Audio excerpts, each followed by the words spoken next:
Do children get sleep apnea? Past 10 இயர்ஸாக சில்ட்ரனுக்கும் இருக்குன்னு கண்டுபிடிச்சிருக்காங்க.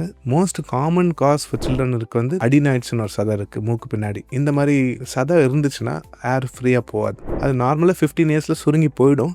நம்ம சின்ன வயசில் இருக்கும்போது பிளே கிரவுண்டில் போய் விளையாடுக்க அந்த எக்ஸ்போஷர் அவுட் சைடு எக்ஸ்போஷர் நிறைய இருக்குது. இந்த காலத்து பசங்க வீட்டுள்ளேயே இருக்காங்க, வீட்டுள்ளேயே இல்லை ஃப்ளாட் உள்ளேயே உட்காந்து எல்லாம் பண்ணனால they not expose to different allergy are different dust. So they body is very sensitive. சின்ன டஸ்ட்னாலே அந்த இம்யூனிட்டி ஃப்ளேர் அப் வரும்போது. ஸோ இந்த அடினாய்ட் டிஷ்யூ டான்சில் டிஷ்யூலாம் நார்மலாக immunity tissue. It will swell up when there is an immune response or inflammation ஏதாவது வரலாம். Allergy அதிகமாக இருக்கவங்களுக்கு snoring வரலாம், ஸ்லீப் ஆப்னியா வரலாம். ஏன்னா இந்த அடினாய்ட்ஸ் அதை முன்னாடி வளரும், இல்லை டான்சில்ஸ் அதை குண்டாகும். ஸோ ப்ரீதிங் பேசேஜ் அஃபெக்ட் ஆகும்.